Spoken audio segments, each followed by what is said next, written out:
안녕하십니까. 부동산학개론 정동혁입니다. 자, 오늘은 감정평가 이론인데요. 감정평가 이론은 약 6문제가 출제가 됩니다. 그래서 전체적으로 보면 감정평가 이론이다. 감정평가론인데요. 오는 6문제가 거의 매년 6문제가 출제가 됩니다. 이제 감정평가 첫 번째 기초가 있고요. 기초에서 약 3문제 내지 4문제가 출제가 되고요. 3방식에서 2문제, 그 정도 이제 출제가 됩니다. 그래서 크게 나누면 이 3방식이라고 얘기를 하는데요.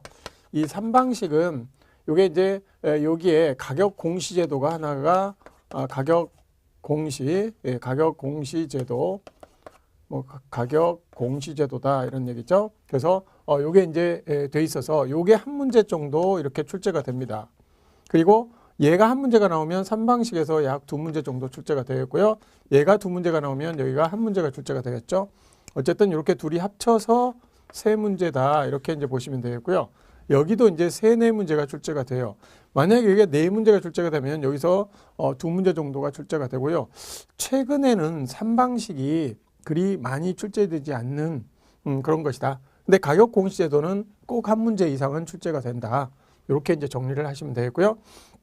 여러분들이 공부를 하실 때 가격 공시 제도는 그리 많지 않아요. 그래서 이쪽은 항상 잘 정리를 해 두셔야 돼요. 그러니까 많지 않은데 시험 문제 꼭 나온다라는 것이죠.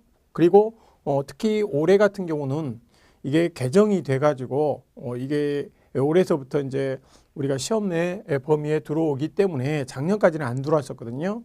그래서 올해 개정된 부분이 또 시험 문제 출제될 수 있을 것이다 라고 하고요. 올해는 또 3방식 중에서 수익 방식이 최근에 잘 안 나왔었어요. 근데 수익 방식은 조금 한번 그 검토를 해줄 필요가 있다. 이렇게 이제 이해를 하시면 되겠어요. 그러나 이번 기본 순환 때는 이 수익 방식에 대해서 3방식에 대해서는 전체 개괄만 하고 넘어가고요. 다음에 이제 심화 과정에서 3방식에 대해서 아주 자세하게 다뤄드리도록 합니다. 그래서 오늘은 3방식은 좀 개괄하고요. 기초하고 가격 공시제도 이쪽을 위주로 강의를 하겠습니다. 자, 그러면 이 기초는 또 어떻게 나눠지냐? 기초는 첫 번째 이제 감정평가의 분류가 있고요. 그 다음에 두 번째가 가격 공시제도가 있습니다. 가격 및 가격제 원칙이라고 그러죠. 그래서 가격과 가치의 구분 그리고 제 원칙 이런 쪽이 있고요. 그 다음에 이제 지역 분석과 개별 분석이라는 쪽이 있어요. 이렇게 이제 크게 나누면 이렇게 세 부분 정도 나누어지고요. 그래서 여기서 이제 각각 3문제나 4문제 이렇게 이제 출제가 된다라고 보시면 되겠습니다. 그래서 감정평가 이론은 전체적으로 6문제가 출제가 되는데 크게 나누면 3부분이고요. 뭐 작게 나누면 아주 크게 나누면 기초하고 3방식 감정평가 방법 해가지고 방법 쪽에서 이제 토지를 평가하는데 가격 공시제도 뭐 이런 쪽이 들어오고 공시지가 기준법이니까요. 그렇게 해서 이제 3방식 중에서 이제 파생된 거다 이렇게 이제 보시면 되겠고요. 어쨌든 가격 공시제도는 항상 한 문제 이상은 출제가 된다. 이렇게 이제 정리를 하시고요. 3방식은 이거에 비해서는 좀 덜 중요하다. 이렇게 보시면 되겠어요. 자, 그러면 첫 번째 우리 교재로 480페이지에 감정평가의 의 및 기능 뭐 이런 것들이 나오는데요. 여기는 감정평가다 이러면 일단 감정과 평가 이 두 단어가 합성되어 있는 단어다라는 것이죠. 그래서 감정이다라고 하면 이게 볼 감자에다가 판정할 정자, 정할 정자예요. 그래서 보고 판정을 한다, 판단을 한다라는 것이죠. 그래서 요거는 판단을 하는데 뭐를 판단하는 것이냐 그러면 요거는 가치를 판단하는 거예요. 그래서 가치가 얼마냐 요걸 판단하는 일까지가 자 요거 가치가 있을까 없을까 또는 이게 진짜일까 가짜일까 또 오래됐을까 뭐 어쩔까 이런 것들을 봄으로써 그 가치가 높다 낮다를 판단하는 것이죠. 무슨 가치냐 그러면 법률적, 사회적 뭐 이런 가치가 아니라 역사적 가치 이런 것들이 아니고 이거는 경제적 가치를 판단하는 것이죠. 그래서 이 감정이라는 것은 어떤 부동산, 즉 토지나 기타 건물 이런 것들의 부동산들의 경제적 가치를 판단해서 그것을 평가한다는 얘기죠. 가액으로 표시한다. 말할 평자거든요. 그래서 가액으로 표시한다가 평가예요. 그러면 결국 평가라는 것은 가액으로 표시하는 거, 이것을 우리는 가격이라고 얘기를 하는 것이죠. 그래서 이렇게 가액으로 표시한다. 이게 감정평가예요. 그러니까 가치를 판단한 다음에, 경제적 가치를 판단한 다음에 그 가치를 가액으로 표시한 것을 우리는 감정평가 이렇게 얘기를 하는 거, 이거 개념이에요. 그래서 개념은 가치와 가격 이렇게 이제 두 가지 그 개념상에서 이런 게 나오고요. 그다음에 이제 뒤쪽으로 가시면 가치와 가격을 구별하는 거, 이런 것들이 또 가치와 가격의 관계, 이런 것들이 시험에 나옵니다. 그래서 요거 두 가지를 비교하는 것도 시험에 나오기 때문에 그것도 개념을 정리해 두실 필요가 있죠. 자, 그렇게 하고요. 감정평가의 의의는 그 정도 보시면 되겠어요. 개념은. 그래서 첫 번째 줄에 토지 등의 경제적 가치를 판정해서 그 결과를 가액으로 표시하는 것, 이렇게 되어 있잖아요. 바로 그 내용입니다. 그래서 앞에 경제적 가치를 판단하는 행위가 감정이고, 그리고 이제 그 결과를 가액으로 표시하는 행위가 바로 평가다. 이렇게 정리를 하시면 되고요. 나머지들은 뭐 그렇게 보시고요. 그 다음에 감정평가의 대상이다라고 하면 이건 이제 토지 등, 즉 부동산이죠. 그러니까 이제 부동산의 범위 뭐 이렇게 이제 보시면 되겠고요. 여기서 이제 준부동산, 그러니까 법적으로 민법상의 좁은 의미의 협의의 부동산만 얘기하는 것이 아니라 광의의 부동산까지도 포함을 해서 그거 이제 하고 있다라는 걸 이제 알아두시면 되겠고요. 자, 그다음에 평가의 필요성 뭐 이런 것들은 그냥 참고 삼아서 한 번씩 보시면 됩니다. 그러니까 감정평가라는 것은 어떤 물건의 가격을 이 표시를 하는 거죠. 그래서 그것을 평가하는 것인데, 이게 이제 감정평가가 왜 필요하냐라고 했을 때는 다른 공산품 같은 경우는 시장에서 수요와 공급의 조절에 의해서 저절로 균형 가격이 나와요. 그런데 이제 부동산이라는 독특한 어떤 특성이 있기 때문에 부동산은 이제 그 공급이 지극히 제한적이고요. 그리고 수요 자체도 무수히 많은 수요자들이 자유롭게 부동산 시장에 진출입이 가능하냐, 그렇지 않다, 이런 얘기죠. 그래서 여기에서 이 수요와 공급이 제한적이기 때문에 여기서 이제 무슨 일이 생기냐면 시장에서 균형 가격이 성립하기가 어렵다, 이런 얘기죠. 그러니까 시장에서 균형 가격이 성립이 안 하면 이게 만약에 내가 거래를 했는데 과연 이것이 제대로 된 가격으로, 정당한 합당한 가격으로, 합리적인 가격으로 내가 거래를 했는지, 이런 것들이 되게 불안하고, 거래가 또 그 잘 아는 사람들은 뭐 제대로 사고 팔겠지만 잘 모르는 사람들, 이런 사람들은 기준이 없다, 이런 얘기죠. 그래서 이제 굉장히 거래 질서도 문란해지고 어떤 이 합리적인 가격도 없고, 그러니까 불안하다, 이런 얘기죠. 그래서 이 감정평가가 시장에서 저절로 균형 가격이 나오는 것들은 평가가 따로 그렇게 꼭 필요하다, 이렇게 얘기할 수가 없는 것이죠. 시장에서 자연적으로 균형 가격이 나오니까. 그러나 이 부동산 등은 부동산 특성 때문에 시장에서 균형 가격이 존재하기가 좀 어렵죠. 그러다 보니까 평가가 필요하게 됐다. 이런 정도 이 개념을 가지고 보시면 되겠고요. 평가의 기능 같은 것은 그냥 옛날에는 시험에 나왔어요. 옛날에 한 10회 이전 때 그런 때는 시험에 나왔지만 요즘에는 뭐 거의 시험에 안 나옵니다. 그래서 뭐 특별 원칙이나 이런 것도 그냥 한번 쓱 소설책 읽듯이 한번 쓱 눈길만 주고 넘어가시든지 아예 안 보셔도 됩니다. 그러니까 484페이지까지는 그냥 무시하고 넘어가셔도 되고요. 그러면 시험에 나오는 것은 어디냐? 485페이지 평가의 분류서부터 좀 주의 깊게 보시면 되겠죠. 그래서 평가의 분류인데요. 자, 평가의 분류입니다. 그러니까 종류다, 이렇게 할 수 있어요. 자, 종류인데요. 여기서 공자가 들어간 놈이 세 가지가 있어요. 자, 공적 평가, 그러니까 평가의 분류니까요. 감정평가의 분류죠. 자, 공적평가가 있고요. 또 공익평가가 있고, 공인평가가 있습니다. 그러니까 공자가 들어간 놈이 이렇게 세 개다. 그럼 공적평가의 상대적 개념은 뭐냐? 사적평가가 되겠죠? 예, 공적평가는 당연히 이 감정평가의 주체가 공인인 거예요.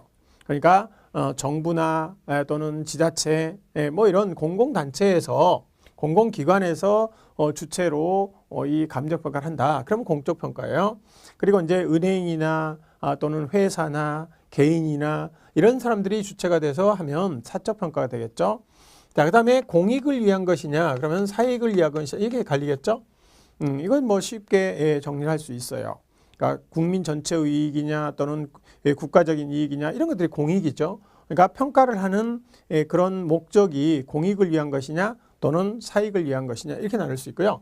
그다음에 이제 공인이다 이 얘기는 무슨 얘기냐면 뭐 공인, 사인 그런 건 아니고요.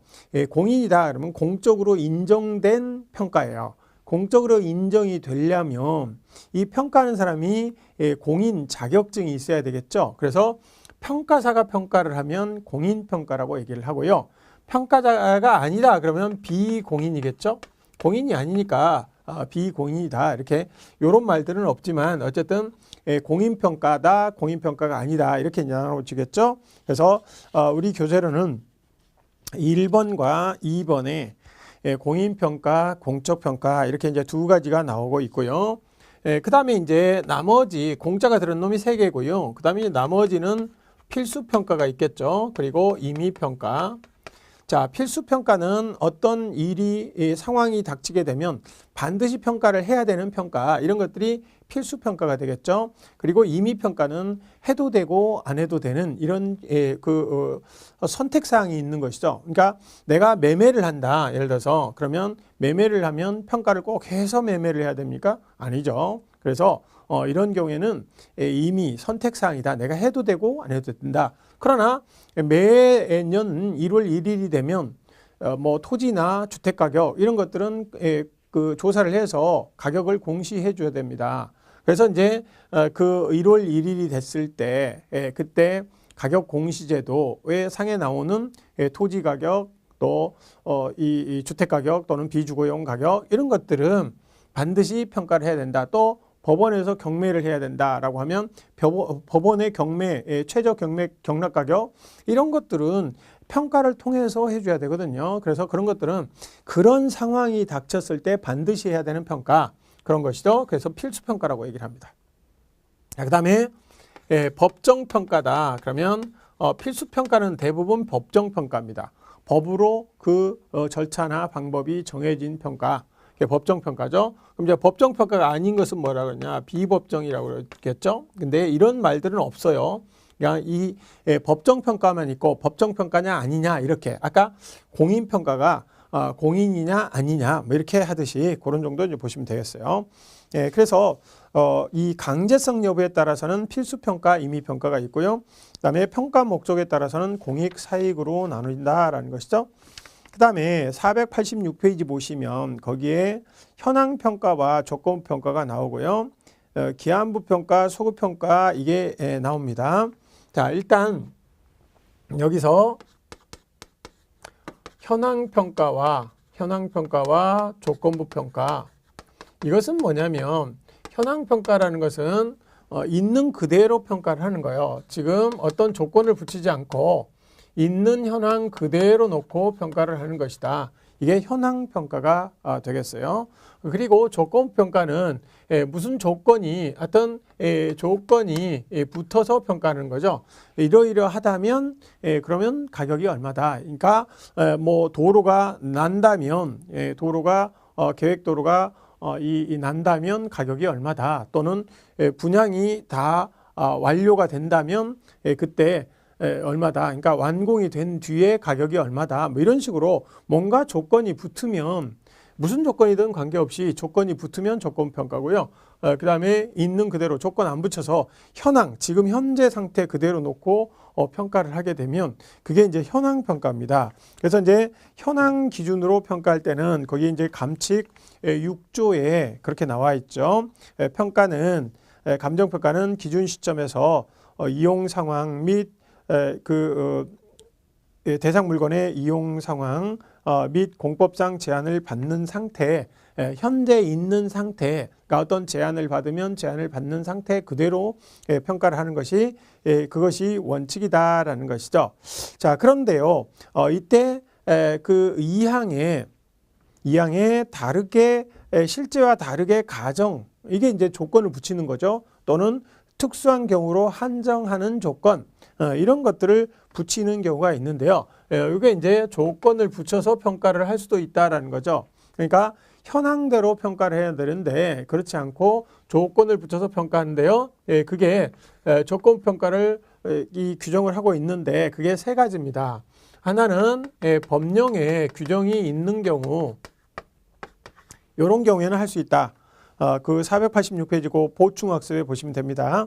그래서 법령에 다른 규정이 있어서 그대로 따라라 라고 하는 경우에는 조건을 붙여서 할 수 있다, 이런 얘기고요. 자, 두 번째로는 의뢰인의 요청이 있는 경우, 의뢰인이 이렇게 해주세요 라고 요청이 있는 경우는 조건을 붙여서 할 수도 있다라는 것이고요. 그 다음에 세 번째로는 사회 통념상 그렇게 평가하는 것이 인정이 되는 경우, 그러니까 사회 통념상 그것이 필요하다고 인정되는, 그렇게 평가하는 것이 필요하다고 인정되는 경우, 이렇게 세 가지죠. 그래서 이제 요통인데요. 이렇게 법적으로 법 요통이 생겼다. 이렇게 그러면 조건을 붙일 수 있다. 법 요통은 조건을 붙일 수 있다.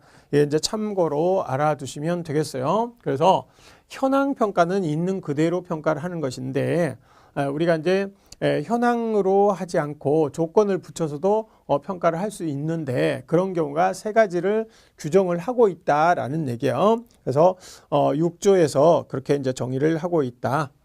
그래서 법, 요, 통 이렇게 암기를 하시면 되겠어요. 자, 그다음에 기준 시점에 관해서는, 자, 기준 시점이라는 것은 우리가 이제 가격이라는 것은 항상 저량이기 때문에 그 가격을 평가하는 기준이 되는 날짜를 정해놓고 평가를 해야 됩니다. 그게 바로 기준 시점이죠. 평가의 기준이 되는 날짜. 근데 기준 시점이 언제냐에 따라서 이게 평가의 종류가 세 가지로 나눕니다. 그래서 이게 기준 시점이 과거인 거, 현재인 거, 그리고 미래인 거, 이렇게 이제 세 가지가 각각 평가가 달라지겠죠. 그러니까 기준 시점이 과거다. 그러면 과거의 일정 시점이 기준 시점이 되니까요. 이거는 거꾸로 올라간다. 그래서 거슬러 올라가서 과거의 일정 시점이 기준 시점이니까 소급 평가가 되겠어요. 그리고 현재의 일정 시점이다. 그러면 현재, 지금 평가의 기준이다. 지금 얼마냐 이런 것이니까요. 이것은 현행 평가라고 얘기를 합니다. 커런트 평가 이렇게 되게 하고요. 현행. 그리고 이제 미래의 일정 시점을 기준 시점으로 하는 경우는 이건 이제 기한부 평가라고 얘기를 합니다. 그래서 과거의 일정 시점이면 소급 평가, 그리고 미래의 일정 시점이면 기한부 평가, 그리고 현재 그냥 있는 상태 그대로 현재 시점이 기준 시점이면 현행 평가라고 얘기를 하는 것이죠. 그래서 기준 시점에 관해서는 이렇게 세 가지가 있고요. 자, 이렇게 소급 평가나 기한부 평가 이렇게 하려면은 이때는 이제 이런 것들을 의뢰인이 이 1년 전 가격을 내주세요. 또는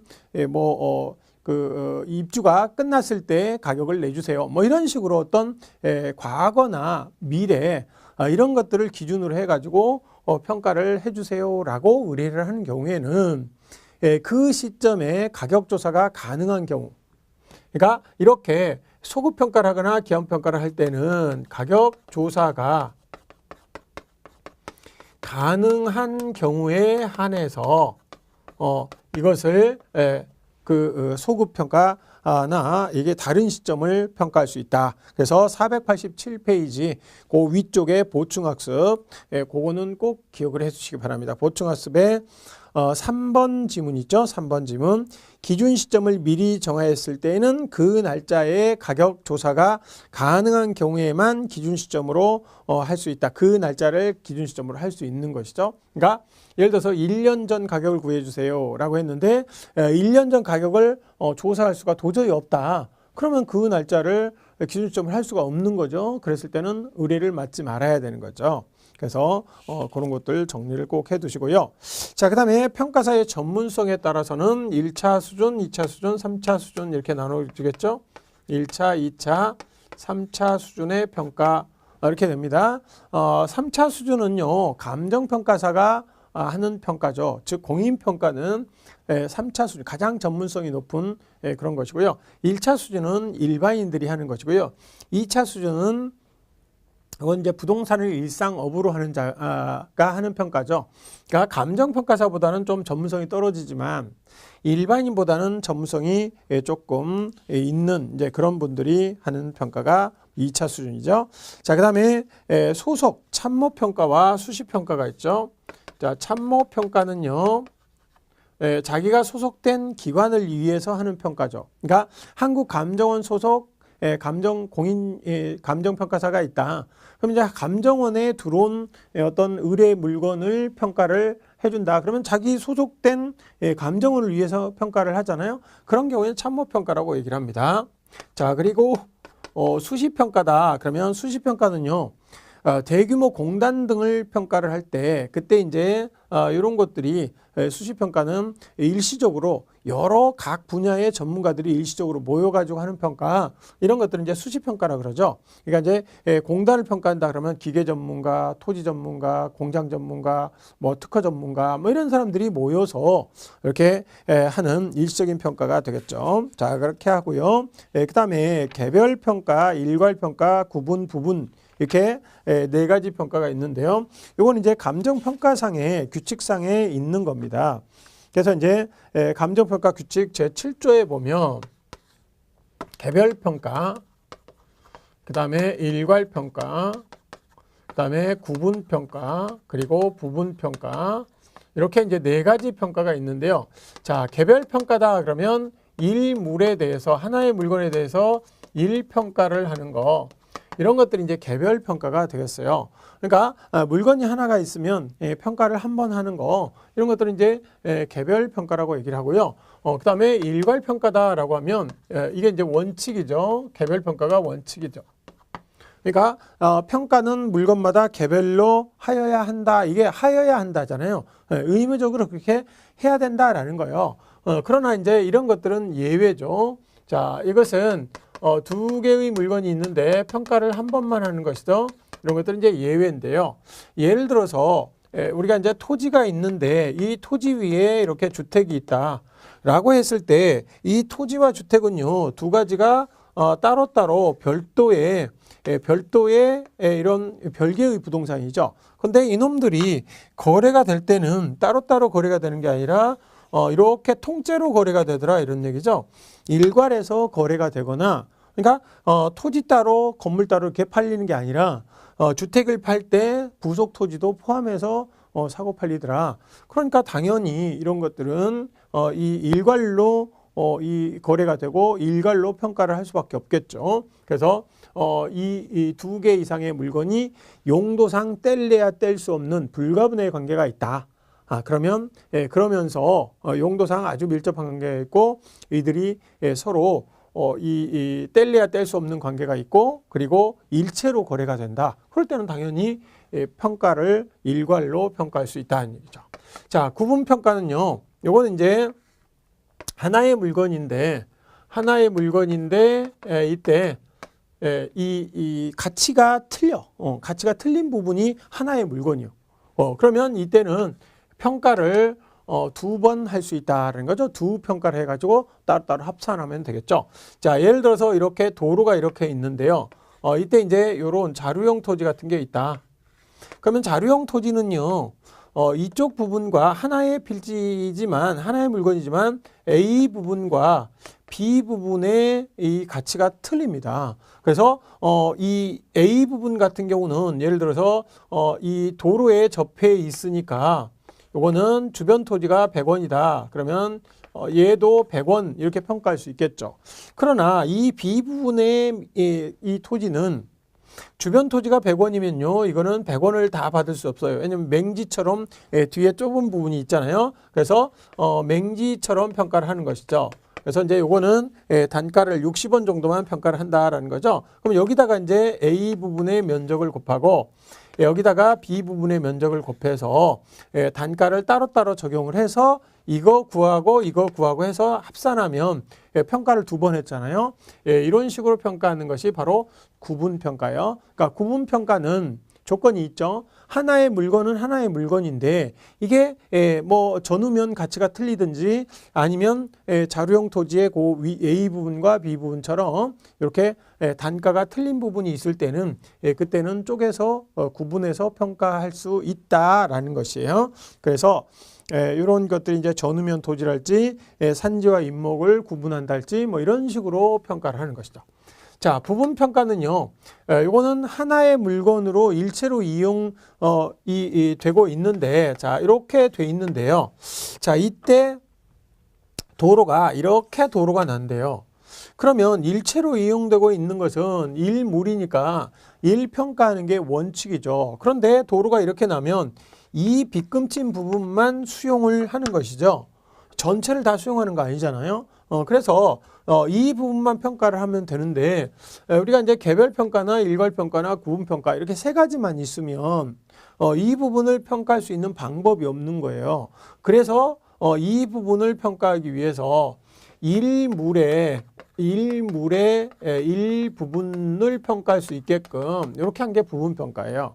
그러니까 일물의 일부분을 평가하려면 특수한 목적이나 조건이 수반될 때는 일물의 일부분도 평가할 수 있다라는 그런 규정이죠. 그러니까 이제 부분평가에 보면 거기에 이제 일체로 이용되고 있는 대상 물건의 일부에 대하여 감정평가해야 될 특수한 목적이나 합리적인 이유가 있는 경우에는 그 일부분도 평가할 수 있다. 일부분에 대해서 평가할 수 있다라는 거죠. 그러니까 이렇게 수용을 당한다 할지 아니면 이제 뭐 보상 평가를 한다 할지 아니면 건물과 어떤 결합되는 것을 전제로 뭐 평가한다 할지 뭐 이런 그러니까 여기서는 지금 이런 이제 보상 평가나 어떤 그런 그러니까 수용을 당했을 때 그런 이제 보상 평가를 하기 위해서는 이 전체를 다 평가할 것이 아니라 요 부분만 딱 평가를 해주면 되겠죠. 그래서 이제 전체 이 일물에 대해서 일평가를 하는 게 원칙이지만 특수한 목적이나 합리적인 이유가 있을 때는 이 물건의 일부만도 평가할 수 있다. 이렇게 이제 정리를 하시면 되겠고요. 자, 그 다음에 오른쪽에 489페이지 보시면 독립평가라는 말이 나옵니다. 자, 요거는요, 이제 평가 기술상에서 우리가 독립평가와 부분평가가 있는데요. 여기서 감칙에 나와 있는, 감칙 제7조에 나와 있는 요 네 개의 규정, 거기에서 나오는 부분평가는요, 일물의 일부분만 평가하는 그런 평가가 되겠고요. 여기 독립평가와 부분평가는 요거는 건부지를 평가할 때 이게 이 독립평가와 부분평가가 있는데요. 자, 건부지라는 것이 뜻이 뭡니까? 이것은 부지는 바닥토지라고 그랬죠. 근데 건자가 붙어 있으니까 건물의 용도로 사용되고 있는 바닥토지를 평가를 한다 이런 얘기죠. 그러니까 위에 뭔가 건물이 있는 토지인데요. 이게 바닥토지, 요 놈을 평가를 하는 거예요. 그러니까 위에 건물이 뭔가가 있어. 근데 그건 뭔지는 몰라. 하여튼 건물의 용도로 사용되고 있는 바닥토지죠. 그래서 요 건부지를 평가할 때 독립평가, 부분평가 두 가지로 할 수 있다 이런 얘기죠. 자, 독립평가는요, 이것을 이 건부지를 위에 아무것도 없다. 즉 마치 낮이처럼 전제로 하고 평가하는 게 독립평가가 되겠고요. 그 다음에 부분평가는요, 건물이 있는 그대로 있는 부분 그대로 놓고 평가를 하는 거죠. 그러니까 있는 부분 그대로 놓는다는 얘기는 야, 이게 건물이 있으면 건물의 영향을 토지가 받는다 이런 얘기죠. 그래서 그것이 건물의 영향을 받아서 감가가 되든 아니면 증가가 되든 뭐 그렇게 해가지고 감가나 또는 증가를 고려해서 건물이 있으니까 건물이 최유효 이용하고 있다. 또는 뭐 주변 토지는 전부 개발에 제한되어 있는데 요놈 토지는 지금 건물이 있으니까 그때는 증가가 되는 거죠. 그러나 일반적인 경우에는 최유효 이용을 못하는 거죠. 그러면 이제 건부 감가가 일반적이에요. 어쨌든 건부 감가나 건부 증가를 고려해서 있는 부분 그대로 놓고 평가하는 것이 바로 부분 평가다. 그러니까 이제 이렇게 토지와 건물이 일체로 이용되고 있을 때 그때 이제 건물의 이용 상태를 전제로 하고 그대로 인정을 하고 건부 증가나 감가를 고려하면서 토지를 평가한다. 그럼 이제 그게 부분 평가죠. 우리 교재로는 488페이지에 거기에 부분 평가 밑에 복합부동산에 있어서 네 번째 줄 있죠.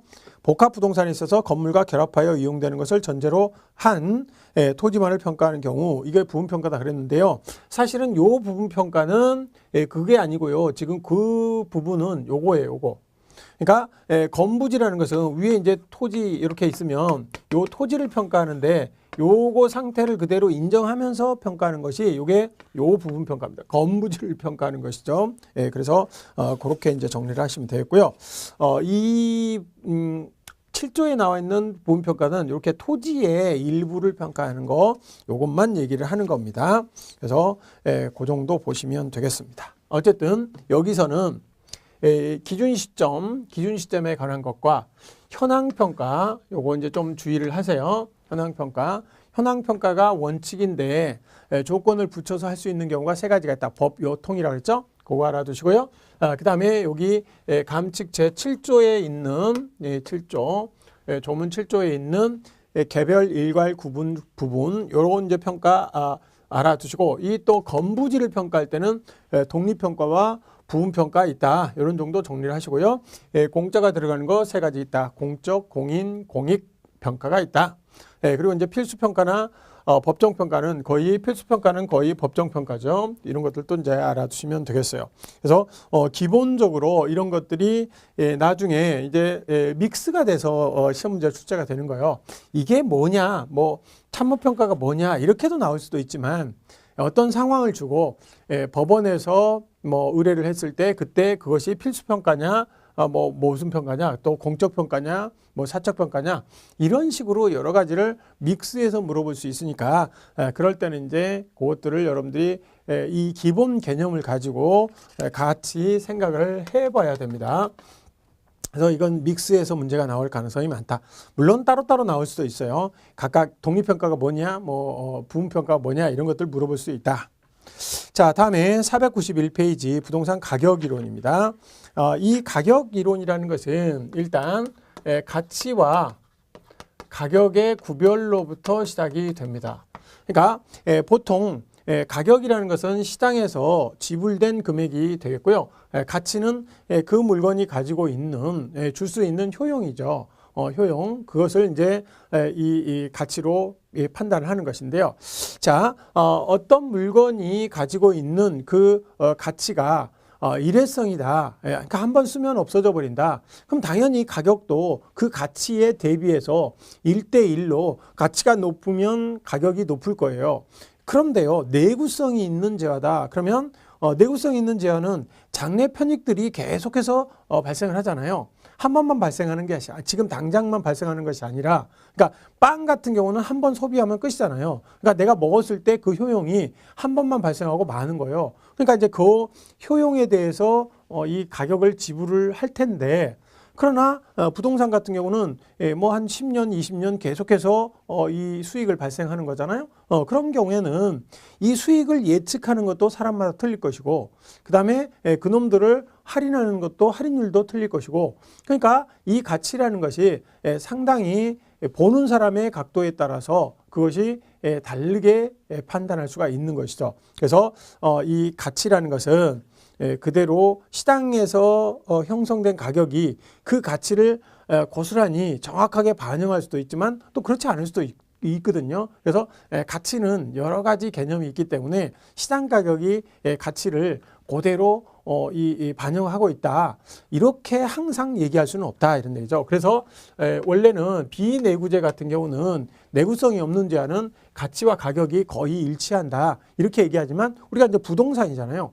부동산이니까 가치와 가격이 일치하지 않을 수도 있다. 그러니까 그러니까 오차가 생길 수도 있다는 얘기죠. 그러나 장기적으로 가게 되면 시장에서 오랫동안 거래를 하게 되면 이게 가치의 가격이 이렇게 수렴하게 된다. 이런 이제 개념들이 되는 거예요. 그래서 이게 이제 가치라는 것은 뭐냐? 이것은 장래 편익의 현가다 이런 얘기죠. 이거 두 가지를 이렇게 구별을 하면요.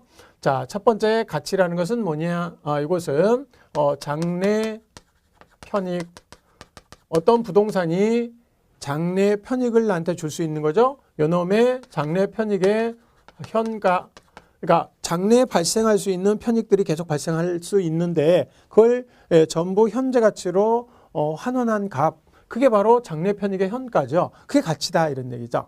그런데 가격이라는 것은 시장에서 사고 파는 사람들끼리 서로 시장에서 시장에서 주고받은 지불된 금액이다라는 것이다.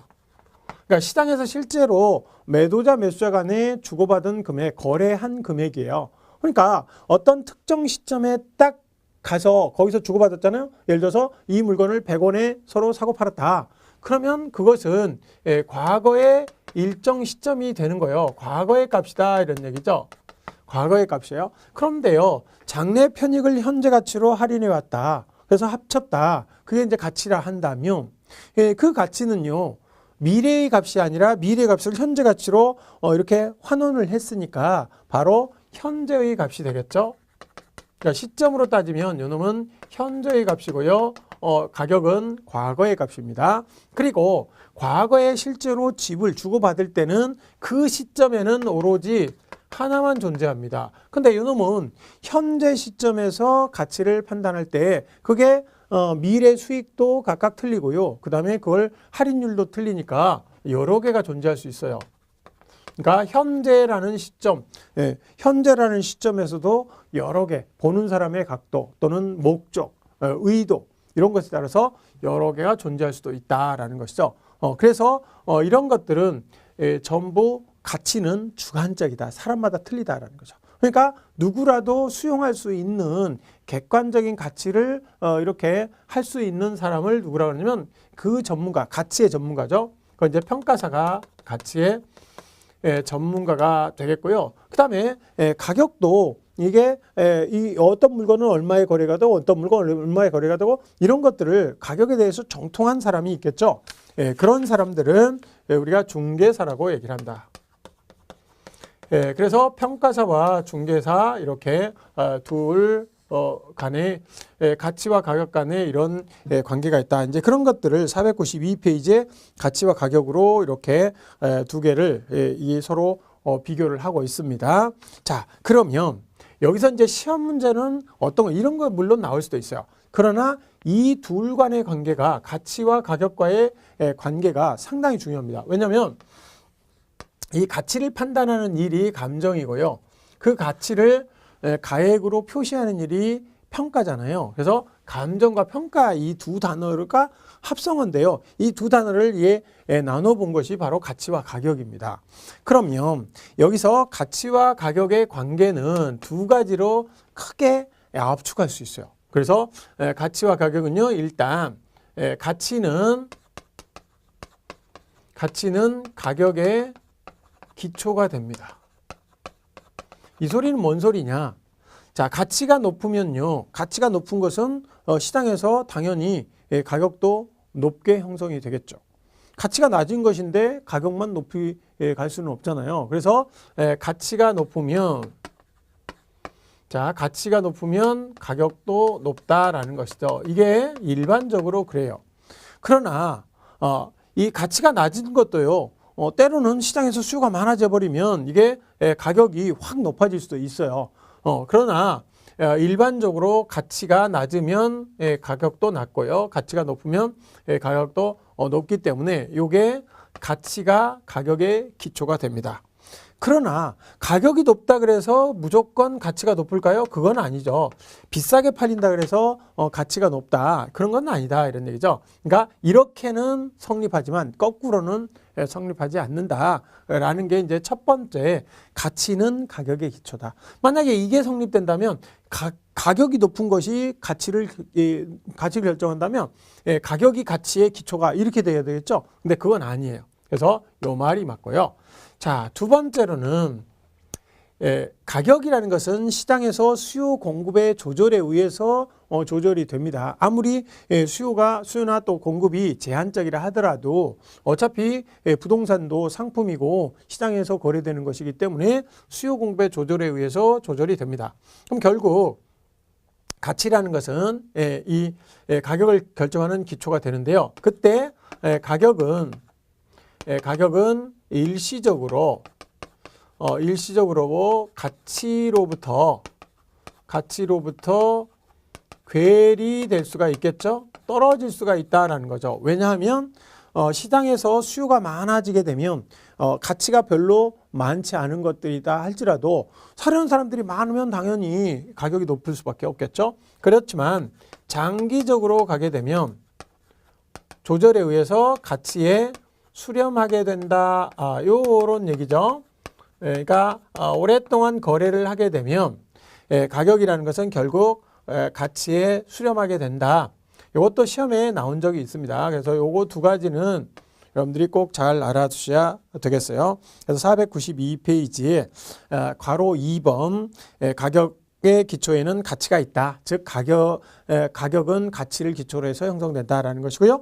두 번째로는 가격은 이 가치로부터 이 괴리될 수도 있어요. 그래서 서로 이 오차가 생길 수 있다는 얘기죠. 그러나 단기적으로는 그렇지만 장기적으로는 가치에 수렴하게 된다, 회귀한다 이렇게 이제 정리가 되겠죠.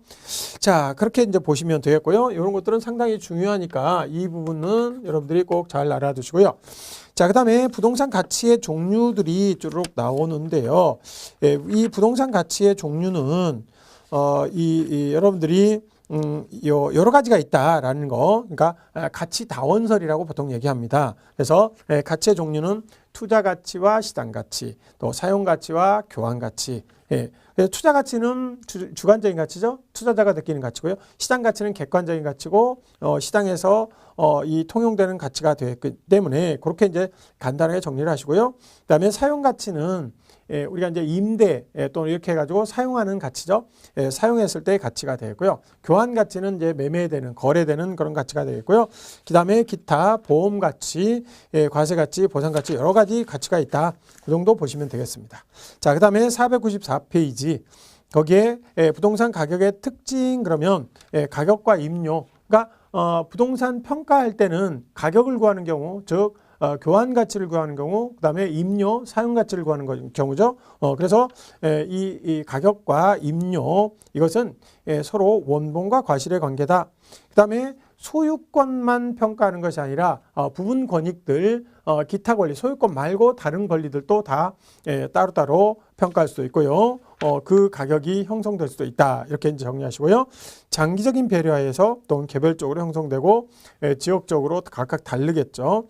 그래서 이런 것들은 특징, 부동산 가격의 특징들은 그냥 참고로 쓱 훑어보시면 됩니다. 자, 그 다음에 495페이지. 자, 이게 이제 가치 발생 요인과 가치 형성 요인이 있습니다. 자, 가치 발생 요인이 있다. 그 다음에 가치 형성 요인이 있다. 그런데요, 여기서 가치 발생 요인은 왜 우리가 지갑을 열고 돈을 지불하느냐, 어떤 물건에 대해서 그 얘기예요. 그래서 가치 발생 요인은요, 일단 세 가지가 기본적인 거예요. 그래서 첫 번째로는 효용. 나한테 쓸모가 있어야 지갑을 연다라는 것이죠. 그래서 가치 발생 요인이고요. 자, 쓸모가 있는데도 무조건 쓸모가 있다고 해서 돈을 내느냐? 그건 아니에요. 이것은 공급 측면에서 상대적으로 희소성이 있어야 된다라는 거죠. 상대적으로 희소성이 없으면 이건 막 널려 있어. 그러니까 공기는 여러분들이 굉장히 필요하죠. 그러나 공기를 돈 내고 사 먹을 수는 없다는 얘기죠. 왜냐하면 너무 많이 흩어져 있으니까, 많으니까 상대적 희소성이 부족하니까. 그러니까 공기는 정말 우리한테 필요한 효용이 엄청난 것이죠. 그러나 돈 내고 숨을 쉬지는 않더라, 이런 얘기죠. 그래서 상대적 희소성이 있어야 돈을 내고요. 그다음에 세 번째로는 유효 수요가 있어야 됩니다. 유효 수요. 이 유효 수요라는 것은 잠재 수요의 반대말이죠. 상대적인 개념이죠. 잠재 수요는요, 지불 능력이 없는 것이고요. 유효 수요는 지불 능력이 있어야 돼요. 그러니까 쓸모도 있고 상대적으로 공급도 좀 제한적이고, 그다음에 살 능력이 있어야, 그러니까 살 마음만 있어서는 이게 지갑이 돈이 안 된다 이런 얘기죠. 그래서 살 능력이 있어야 사게 되겠죠. 돈을 내겠죠. 그래서 이렇게 세 가지가 가치 발생 요인이고요. 부동산에만 독특하게 나타나는 것이 이게 이제 이전성이라는 게 있어요. 보통 동사는 꼭 동사는 물건을 내고 그냥 사오면 됩니다. 이동성이 있기 때문에. 그러나 부동산은 이동성이 없는 거죠. 딱 고정이 돼 있잖아요. 그러니까 내가 돈을 내고 사가지고 왔을 때 뭔가 내가 샀다라는 증거가 없잖아요. 그래서 이제 이런 것들을 어떤 이전할 수 있는 그런 수단 이런 것들을 갖춰야 된다. 그래서 이제 등기를 함으로써 이게 이전성을 갖춰지는 거죠. 그러니까 권리를 사가지고 오는데 그 권리는 눈에 안 보이니까 눈에 보이는 공적 장부에다가 기록으로 올리게 되면 그게 바로 이전성이 됩니다. 자, 이런 가치 발생 요인이 이렇게 네 가지가 있는데요. 여기에 영향을 주는 것을 말하면 가치 형성 요인이라고 얘기를 해요. 그래서 가치 형성 요인은요, 요게 이제 일반 요인이 있고요. 첫 번째 일반 요인, 그 다음에 두 번째 지역 요인이 있고요. 세 번째 개별 요인이 있습니다. 그러니까 평가를 하려고 할 때 그 평가하려고는 대상 부동산이 속해 있는 뭐 지역이나 그 나라, 국가 전체의 모든 시장, 부동산 시장에 영향을 주는 일반적인 요인이 있겠죠. 물론 이제 이건 이제 사회적 요인, 경제적 요인, 행정적 요인 이런 것들이 있는데 이런 전반적인 요인들이 가치 형성 요인에 영향을 주는 거죠. 불황이다 그러면 전반적으로 부동산이 다 떨어지는 것이지. 불황인데도 어떤 것은 물론 일부는 올라갈 수도 있겠지만 대부분 불황이면 영향을 받겠죠. 가치 발생 요인에 영향을 준다 이런 얘기. 수요나 또는 공급 이런 거에 영향을 줄 수 있다는 얘기죠.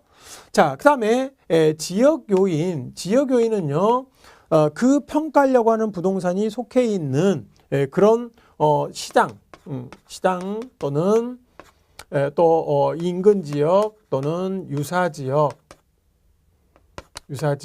이런 그러니까 동일 수급권이나 동일 시장 지역이나 또는 인근 지역이나 유사 지역 이런 지역에 영향을 주는 거죠. 똑같이 이제 사회적 요인, 경제적 요인, 행정적 요인을 보겠지만 이건 이제 전국적인 것이고요. 이건 전국이죠. 전국의 모든 부동산에 영향을 주는 것이고요. 이건 이제 그 지역으로 좁혀 들어오는 거죠. 좁혀 들어온 것이다라는 것이죠. 그 다음에 이제 요 개별 요인은 해당 부동산으로 좁혀 들어온 거죠. 대상 부동산으로 좁혀 들어온 거예요. 그러니까 전국에 영향을 주는 이런 가치 발생 요인에 전국적으로 영향을 주는 요인. 그 다음에 지역적으로 그 지역에만 영향을 주는 거. 그 다음에 이건 대상 부동산에만 영향을 주는 거. 이렇게 점차 이런 식으로 좁혀 들어온다. 이렇게 이제 보시면 되겠죠. 그래서 이렇게 일반 요인은 시장 분석으로 보통 얘기를 합니다. 전국적인 것은 시장 분석으로 얘기를 하고요. 시장 분석으로 이제 파악을 하고 지역을 분석한다 그러면 지역 분석이라고 그러죠. 지역 분석. 그리고 이제 개별 요인을 분석한다 그러면 개별 분석이라고 얘기를 합니다. 그래서 이제 우리가 평가를 할 때는 시장 분석부터 시작해서 지역 분석, 개별 분석까지 이렇게 이제 하게 되면 전반적으로 다 할 수 있다라는 것이고요. 여기 이제 496페이지, 97페이지 일반적 요인의 사회적, 경제적, 행정적 요인, 지역 요인의 주거지, 상업지, 공업지의 지역 요인, 그다음에 개별 요인의 토지, 건물의 개별 요인 이런 것들이 있는데요. 이런 것들은 그냥 참고로 이런 게 있다. 옛날에는 이런 것들도 가끔 시험에 10회 이전 때는 가끔 시험에 나왔었어요. 그러나 지금은 그런 것들은 어떤 요인이 무슨 요인이냐 이런 것들은 안 나옵니다. 안 나오니까 그냥 요 정도 평가를 할 때 전국적으로 보고 그 다음에 지역으로 좁히고 해당 부동산으로 좁혀 들어온다. 요 정도만 보시면 되겠고요. 그 각각에 대해서는 여러분들이 평가사 시험을 본다면 이런 것들이 각각에 대해서 필요하겠지만 우리가 이제 부동산 공인중개사이기 때문에 이런 것들은 필요가 없다. 이렇게 보시면 되겠고요. 자, 오늘은 여기까지 하고요. 다음 시간에는 가격 제원칙에 대해서 살펴보도록 하겠습니다. 자, 오늘 수고 많이 하셨습니다. 감사합니다.